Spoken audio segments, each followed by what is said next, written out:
Welcome to sports live presented by cool. আপনাদের সঙ্গে আছি আমি রঞ্জন শান্ত।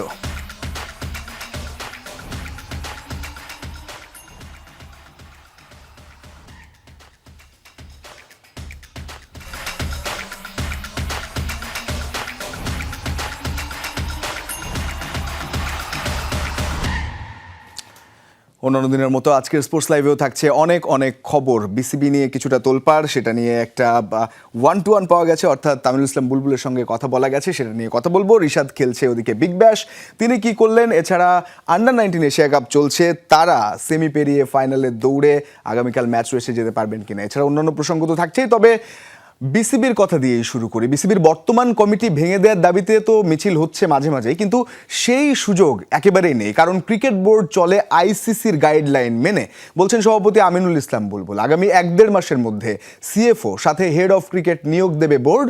দায়িত্ব পালন করে যাবেন বর্তমান প্রধান নির্বাহী নিজামুদ্দিন চৌধুরী। যমুনা টেলিভিশনকে একান্ত সাক্ষাৎকারে জানিয়েছেন আমিনুল ইসলাম। আজ দেখবেন প্রথম পর্ব।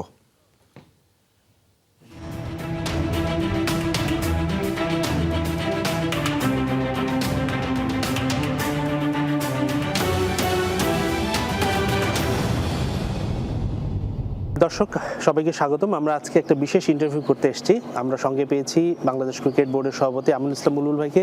অনেক ব্যস্ততার মাঝে বুলবুল ভাই সময় দিয়েছেন, অনেক ধন্যবাদ। শুরুতেই বুলবুল ভাই, শুরুতে যে প্রশ্নটা জানতে চাইবো যে আসলে নতুন ক্রীড়া উপদেষ্টা এসেছে, কালকে আপনাদের একটা মিটিং ছিল, কেমন কথা হয়েছে, এক্সপেরিয়েন্সটা কেমন? আসলে আমার কাছে মনে হচ্ছে যে আমাদের যে কারেন্ট উপদেষ্টা মহোদয় আসিফ নজরুল স্যার, তিনি একটা ক্রিকেট, ফুটবল বলেন, সব খেলার ফ্যান, এবং সব খেলা নিয়ে তার যে আগ্রহ বা জানার ইচ্ছা বা সাহায্য করার ইচ্ছা, এটা একেবারে ক্লিয়ার শুনতে পেয়েছি আমরা কালকে। সো আমরা খুব হ্যাপি যে আমাদের একজন উপদেষ্টা পেয়েছি যিনি খেলাধুলার একজন বিরাট ফ্যান।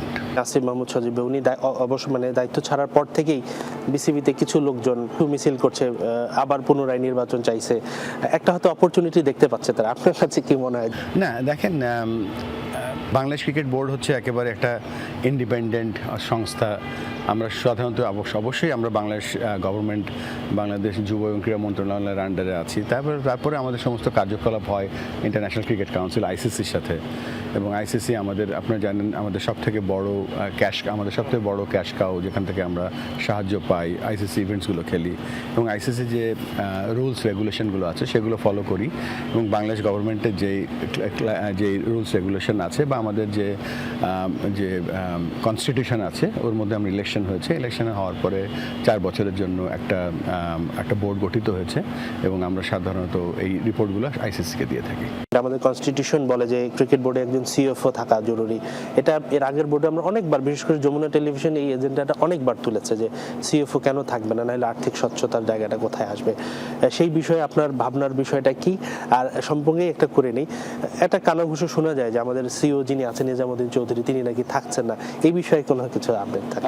শুধুমাত্র কনস্টিটিউশন নয়, আপনারা জানেন যে আমাদের এখানে দুদক এসেছিল। আমাদের এই বোর্ডের আসার আগেই দুদক এসেছিল, এবং তাদের বেশ কিছু ফাইন্ডিংস ছিল, এবং ফাইন্ডিংসের মধ্যে একটা বড় জায়গা ছিল আমাদের যে অর্গানোগ্রামটা আছে, সেই অর্গানোগ্রামটা ইজ নট গুড ইনাফ, বা নেই, সব হয়ে গিয়েছে। আমাদের হয়তো অ্যাডভার্টাইজমেন্টগুলো যাচ্ছে, সিএফ এর অ্যাডভার্টাইজমেন্ট গিয়েছে কিছুদিন আগে, এবং আমাদের একটা হেড অফ হিউম্যান রিসোর্সেস, একটা head of digital and technology, একটা হেড অফ কমার্শিয়াল, এবং একটা হচ্ছে হেড অফ ক্রিকেট। সো বেশ কিছু অ্যাডভার্টাইজমেন্ট এই 2-3 দিনের মধ্যে খবরের কাগজে চলে যাবে, এবং আমরা যেহেতু কনস্টিটিউশনের সাথে সাথে দুদককে আমরা কথা দিয়েছিলাম নভেম্বর-ডিসেম্বরের মধ্যে এই জিনিসগুলো আমরা ফুলফিল করব, সেই লক্ষ্যে আমরা খুব দ্রুত কাজ এগিয়ে চলেছে আমাদের, এবং ইনশাআল্লাহ আগামী 1-1.5 মাসের মধ্যে এই হেডসগুলো সব বিসিবিতে চলে আসলে তখন সব কিছুই আবার নতুন করে না, আমরা হয়তো দেশব্যাপী আমাদের যে বলেছিলাম যে একটা ওয়ার্ল্ড ক্লাস অর্গানাইজেশন রূপান্তরিত করবো, সেই কাজটা শুরু করে দেবো। আর সিইও তো ধরেন ওনার একটা রোল, এবং এটা তার চাকরি, সো উনি এখানে কাজ করছেন অনেকদিন ধরে, এটা একটা রোল, এবং সেটা কন্টিনিউ করবে এভাবেই। হাসিনুর রহমান, যমুনা স্পোর্টস, ঢাকা। আমিনুল ইসলাম বুলবুল অনেক জট খোলার চেষ্টা করলেন এবং কাঠামোগত অনেক পরিবর্তন যে আসতে যাচ্ছে বাংলাদেশ ক্রিকেট বোর্ডে সেটার ব্যাপারে পরিষ্কার ধারণা দেওয়ার চেষ্টা করেছেন। জটিলতা আরও আছে, যেমন একসময় এনওসি নিয়ে বিসিবির গড়িমসি অবধারিত ছিল। সাকিব, তাসকিন, লিটনরা যে কতবার এনওসি জটিলতায় ভুগেছেন হিসেব নেই। সেই ধারায় বদল এনেছে বিসিবি। বিশ্বমঞ্চে পরিচিতি দিতে বিপিএল বাদ দিয়ে রিশাদদের সুযোগ দেওয়া হচ্ছে বিগ ব্যাশেও। মোস্তাফিজুর রহমানকেও প্রায় পুরো মৌসুমের জন্যই আইপিএল খেলতে দেওয়া হবে, শুধু বিশ্বকাপ বিবেচনায় ওয়ানডে খেলতে 8 দিনের জন্য দেশে ফিরবেন। বিশ্ব ক্রিকেটের অচেনা পথে সাকিব আল হাসান ছিলেন নিঃসঙ্গ শেরপা। কাউন্টি থেকে বিগ ব্যাশ, আইপিএল এর গ্ল্যামার থেকে সিপিএল এর উত্তাপ, যেখানেই ব্যাট বলের খেলা সেখানেই সাকিবের অবিরাম ছুটে চলা। বিশ্বের প্রতিটা প্রান্তে বাংলাদেশের অস্তিত্বের জানান দিতে সাকিব ছিলেন একাই 100। মুদ্রার উল্টো পিঠটা এতটা রঙিন ছিল না। এই অবাধ্য রাজাকে শাসনে ব্যর্থ বোর্ড কর্তারা কখনো দিয়েছেন নিষেধাজ্ঞার খড়গ, কখনো পায়ে পরিয়েছেন বছরে 2টা লিগের লোহার শেকল। একই গোলক ধাঁধায় পড়ে লিটন, তাসকিনদের কতবার যে ডানা ভেঙেছে হিসাব মেলানো দায়। তবে সময়ের চাকা ঘুরে সাকিবের তৈরি করা সেই দুর্গম পথেই এখন রিশাদ হোসেইনের রাজকীয় আমন্ত্রণ। বিপিএল এর মায়া কাটিয়ে রিশাদ আজ উঠছেন বিগ ব্যাশের আকাশে। যে এনওসি এক সময় ছিল দুর্ভেদ্য পাহাড়, আজ রিশাদদের জন্য তাই যেন প্রশস্ত রাজপথ। শেন ওয়ার্নের দেশে টাইগার লেগির মায়াবী ঘূর্ণি জানান দিচ্ছে বিসিবি এখন কেবল শাসন নয়, স্বপ্ন ডানা মেলার সারথিও হতে জানে। রিশাদ এখন যে অস্ট্রেলিয়াতে আছে, ও যে লাইফ এখন লিড করছে, এই লাইফটা এখানে কোনোভাবেই ও লিড করতে পারবে না। ওর যে এক্সপিরিয়েন্সটা হচ্ছে শুধু খেলার মাঠে না, খেলার মাঠের বাইরে, এটা একটা ট্রিমেন্ডাস এক্সপিরিয়েন্স হচ্ছে ওর। ইউএইতে গিয়ে ইউএই দলের বিরুদ্ধে সিরিজটা হেরেছিলাম, ওই সময় আমরা কিন্তু মুস্তাফিজকে ছেড়ে দিয়েছিলাম আইপিএলের জন্য। ওই আইপিএলে মুস্তাফিজের পারফরমেন্সের পরে যে বিশাল পরিবর্তন এসেছিল মুস্তাফিজের মধ্যে, সেটার ফল কিন্তু আমরা পরে পেয়েছি। ইট ইজ ট্রু, আমরা রিস্ক নিয়েছিলাম এবং ইউএইর সাথে আমরা সিরিজ হেরেছিলাম। মুদ্রার পিঠ বদলায় প্রয়োজনের তাগিদে। আইপিএল এর রোশনাই ছেড়ে আগামী আসরে ফিজকে ফিরতে হবে দেশের টানে 8 দিনের জন্য। নিউজিল্যান্ড সিরিজ আর বিশ্বকাপের টিকিট নিশ্চিতের সমীকরণে দেশের দায়বদ্ধতাই ধ্রুব সত্য। যে ঝুঁকিটা এবছর নেওয়া গেছে, আগামী আসরে সেই সুযোগ নাই। মুস্তাফিজকে আমরা এনওসি দিয়েছি পুরো আইপিএলের জন্য, শুধু নিউজিল্যান্ড সিরিজে যে টি20 যেই 3টা ম্যাচ থাকবে সেখানে, ওডিআই যে 3টা ম্যাচ থাকবে সেখানে ও জাতীয় দলের পক্ষে খেলতে চলে আসবে। বাংলাদেশের ক্রিকেট এখন নতুন কোনো ভোরের অপেক্ষায়। সাকিব যে মশাল জ্বেলেছিলেন, রিশাদরা আজ সেই আলোয় পথ হাঁটছেন। এই পথকে মসৃণ করার দায়িত্বটাও এখন Rishad, মোস্তাফিজদেরই।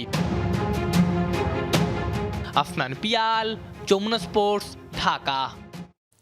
NOC, no objection certificate, cricket থেকে শুরু করে অন্যান্য খেলাধুলা কিংবা আপনার অফিসের কাজেও বাইরে যেতে হলে এই এনওসিটা লাগে। তবে সবসময় আইপিএল এর ক্ষেত্রে কিংবা বাংলাদেশের ক্রিকেটাররা যখন বিদেশে লিগ খেলতে যান তখন এই এনওসিটা নিয়ে অনেক বেশি কথা হয়। বিসিবি ছাড়পত্র দিয়েছে কিনা, কতদিনের জন্য থাকতে পারবেন। এক পক্ষ বলে পুরোপুরি এনওসি দেওয়া দরকার, আরেক পক্ষ বলে যে না, দেশের খেলাটা আগে খেলতে হবে। এই এনওসি জটিলতা সমাধান করতে হবে, কারণ মুস্তাফিজুর রহমানকে কেকেআর তারা কিনেছে 9 কোটি 20 লাখ রুপি দিয়ে। মুস্তাফিজ কি থাকবেন? প্রথমে খবরে পাওয়া গিয়েছিল যে মুস্তাফিজ তার একটা সময় পর্যন্ত তিনি থাকতে পারবেন না, একটা অংশ দেশে আসতে হবে। পরবর্তীতে আবার কিছু শিরোনামে অনেকে বিভ্রান্ত হয়েছেন যে পুরো সময়ের জন্য এনওসি পেয়েছে। মূল বিষয়টা কি তা জানতে হলে আইপিএল এর এনওসি নর্মস বা নীতিমালা কি বলে সেটা আমরা একটু জানার চেষ্টা করব এবং আমরা স্ক্রিনে দেখার চেষ্টা করব যে আইপিএল এর এনওসি কিভাবে দিতে হয় বা পাওয়া যায় অন্তত অন্য বোর্ডগুলো। আইপিএল এনওসির যে নীতিমালা সেটা বলছে যে বাধ্যতামূলক জমাদান একটা অপশন রয়েছে এবং সেই বাধ্যতামূলক জমাদানটা কি নিলামের আগেই জমা দিতে হয় নিজ বোর্ডের এনওসি। প্রত্যেক ক্রিকেটারের নামের পাশে অ্যাভেলেবিলিটি কলাম থাকে। প্রথমে বলি যে নিলামের আগে জমা দিতে হয় নিজ বোর্ডের এনওসি। এই ব্যাপারটা পরিষ্কার করা জরুরি, কারণ অনেকে ভাবেন যে নিলামে ডেকেছে, যখন 9 কোটি কিংবা 10 কোটি রুপি দিয়ে কিনেছে তারপর বোধহয় দেখা হয় যে তুমি কতদিনের জন্য অ্যাভেলেবেল। Not like that. অবশ্যই আগেই জমা দিতে হয় যে আমি মোস্তাফিজুর রহমান, আমি বাংলাদেশ ক্রিকেট বোর্ডের অধীনে একজন জাতীয় দলের খেলোয়াড়, আমি আইপিএলের জন্য এতদিন অ্যাভেলেবেল বা পুরো সিজন আমি অ্যাভেলেবেল, সুতরাং নিলামের আগেই কিন্তু জমা দিতে হয় এবং মুস্তাফিজের ক্ষেত্রেও তাই হয়েছে। ইংল্যান্ড, অস্ট্রেলিয়া, অন্য বোর্ডগুলোরও তাই করতে হয়, তাদের ক্রিকেটারদের জন্য একটা অ্যাভেলেবিলিটি সার্টিফিকেট বা এনওসি দিতে হয় এবং প্রত্যেক ক্রিকেটারের নামের পাশে সেটা উল্লেখ করতে হয়। পরবর্তীতে যদি আমরা দেখি যে অ্যাভেলেবিলিটি জিনিসটা কি বা আসলে কতটা সময় তিনি পাবে তাকে ওই ইন্ডিভিজুয়াল প্রিমিয়ার লিগ, একজন ক্রিকেটার কতদিন খেলবেন যেটা বলছিলেন বা কতদিন অনুপস্থিত থাকবেন, এটা কিন্তু স্পষ্ট থাকতে হয় যে 1.5 মাসের কিংবা এত তারিখ থেকে এত তারিখ পর্যন্ত এই টুর্নামেন্টে মাঝখানের 1 সপ্তাহ কিংবা 30 দিনের টুর্নামেন্টে 20 দিন অ্যাভেলেবেল থাকতে পারছি আমি এবং বাকি 10 দিন থাকতে পারছি না, এরকম স্পষ্ট একটা ধারণা থাকতে হয়। সুতরাং এটা আগে থেকেই আসলে এই অ্যাভেলেবিলিটিটা ঠিক করতে হয় যে একজন ক্রিকেটার কতদিন খেলবে এই টুর্নামেন্টে।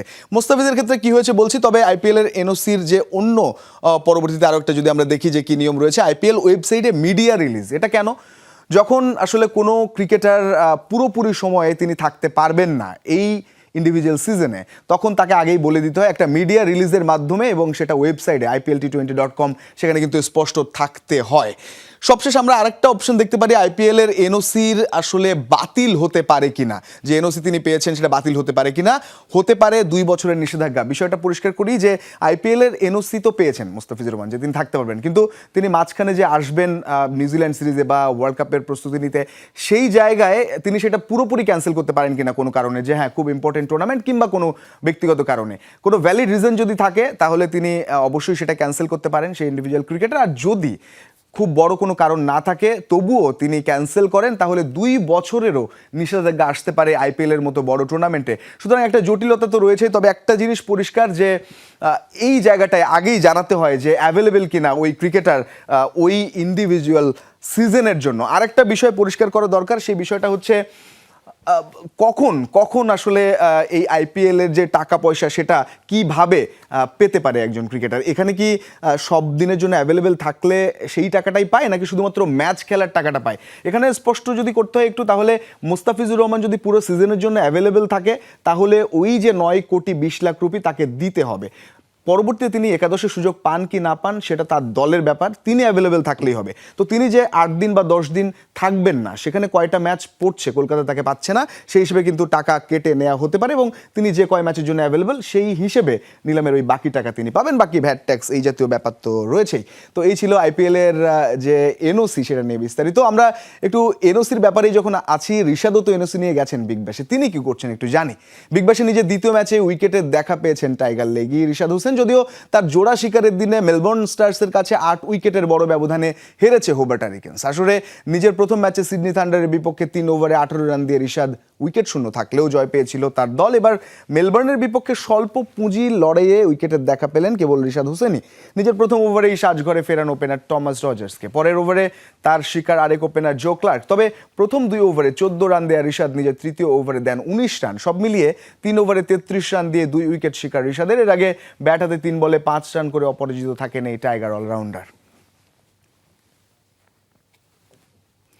ভালো খারাপ মিলিয়ে যাচ্ছে, হোপফুলি পরের ম্যাচগুলো ভালো করবেন ঋষাদ। অনূর্ধ্ব 19 এশিয়া কাপের গুরুত্বপূর্ণ খবর আছে, সেটা দিতে হবে। আগামীকাল আসরের সেমিফাইনালে পাকিস্তানের মুখোমুখি হবে বাংলাদেশের যুবারা। হ্যাটট্রিক শিরোপা জয়ে টাইগারদের এই ম্যাচ শুরু বাংলাদেশের সময় সকাল 11টায় এবং বি গ্রুপে নিজেদের শেষ ম্যাচে শ্রীলঙ্কাকে 39 রানে হারিয়ে গ্রুপ চ্যাম্পিয়ন হয়েই সেমিতে উঠেছে বাংলাদেশ, যেখানে তাদের অপেক্ষায় পাকিস্তান। গ্রুপ পর্বের অপর 2 ম্যাচে আফগানিস্তান ও নেপালের বিপক্ষেও দাপুটে জয় পেয়েছে টাইগার যুবারা।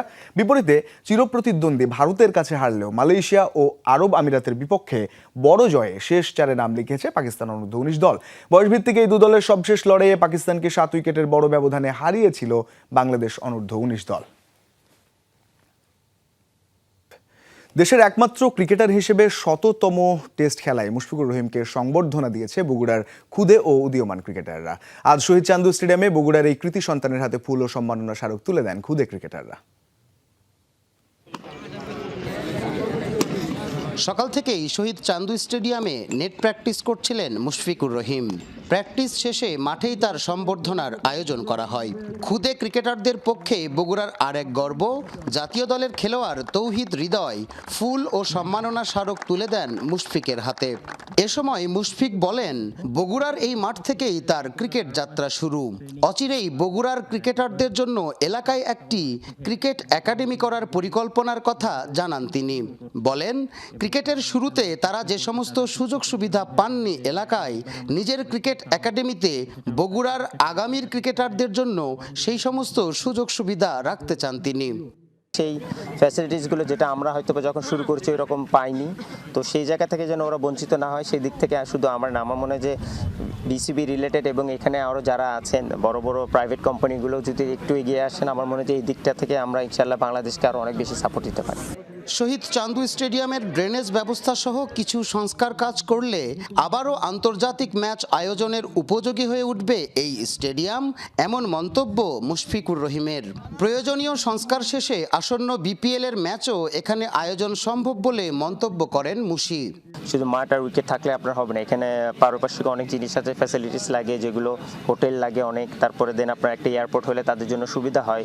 এবং আমাদের যেটা সবচেয়ে বড় সমস্যা যেটা আমি জানি এখন, যে আমাদের ড্রেনেজ সিস্টেমটা এখন নাই, এখন এখানে পানি নিষ্কাশনের ব্যবস্থাটা। আমার মনে হয় যে ইন ফিউচারে যদি এই ড্রেনেজ সিস্টেমটা ঠিক করে এবং আর ছোটোখাটো কিছু বিষয় যদি ঠিক করে, ইনশাআল্লাহ তাহলে খুব শীঘ্রই এখানে ইন্টারন্যাশনাল খেলা হওয়ার জন্য যা যা দরকার সেটা হয়ে যাবে। গত মাসেই আয়ারল্যান্ডের বিপক্ষে মিরপুর টেস্ট খেলার মাধ্যমে প্রথম বাংলাদেশি ক্রিকেটার হিসেবে ১০০তম টেস্ট ম্যাচ খেলার গৌরব অর্জন করেন মুশফিকুর রহিম। ১০০তম সেই টেস্টে সেঞ্চুরি হাঁকিয়ে নিজেকে অনন্য উচ্চতায় নিয়ে গেছেন বগুড়ার মুশি। মেহেরুল সুজন, যমুনা নিউজ, বগুড়া। শেষ করবো অ্যাশেজের খবর দিয়ে। অ্যাডিলেড টেস্টের দ্বিতীয় দিন শেষে ১৫৮ রানে পিছিয়ে ইংল্যান্ড। অস্ট্রেলিয়ার করা ৩৭১ রানের পর নিজেদের প্রথম ইনিংসে ৮ উইকেটে ২১৩ রান করেছে ইংলিশরা। ৮ উইকেটে ৩২৬ রান নিয়ে দ্বিতীয় দিনের খেলা শুরু করে অস্ট্রেলিয়া। দিনের প্রথম সেশনে স্টার্কের অর্ধশতকে ৩৭১ রানে থামে অজিদের প্রথম ইনিংস। জবাবে শুরুটা ভালো হয়নি ইংল্যান্ডের। ন্যাথান লায়নের জোড়া আঘাতে ৪২ রানে ৩ উইকেট হারিয়ে বসে স্টোকসের দল। জ্যাক ক্রোলিকে সাজঘরের পথ দেখান কামিন্স। লায়নের স্পিনের সামনে টিকতে পারেননি বেন ডাকেট ও অলি পোপ। এরপর আবারও কামিন্সের আঘাত, এবার তার শিকার ১৯ রান করা জো রুট। হ্যারি ব্রুকের মারমুখী হওয়ার পথে কাটা হয়ে দাঁড়ান গ্রিন। ৪৫ রান করে আউট হন ব্রুক। দ্বিতীয় দিন শেষে বেন স্টোকস ৪৫ ও জফরা আর্চার অপরাজিত আছেন ৩০ রানে। স্টোকস আর্চারের উপর অনেক কিছু ডিপেন্ড করছে। ডে 3-তে আসলে ইংলিশ বোলাররা যখন বল করার সুযোগ পাবেন তারা কতটা ভালো করছে তার উপর অনেক কিছু ডিপেন্ড করছে, কারণ এই টেস্ট যদি ইংল্যান্ড হেরে যায় তাহলে 2 ম্যাচ আগেই অজিরা অ্যাশেজ জিতে যাবে। এই ছিল আজকের স্পোর্টস লাইভ। এতক্ষণ সঙ্গে থাকার জন্য ধন্যবাদ সবাইকে।